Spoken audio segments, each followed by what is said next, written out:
DNA replication. DNA replication is the process in which two copies of DNA from a single parental DNA molecule are built.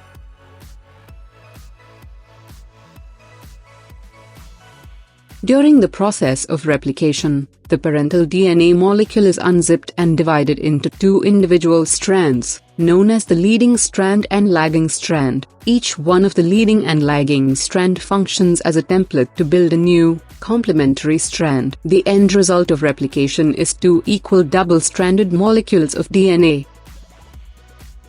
Because each one of them is made up of one strand of older DNA and one fresh strand, this approach is known as semi-conservative replication.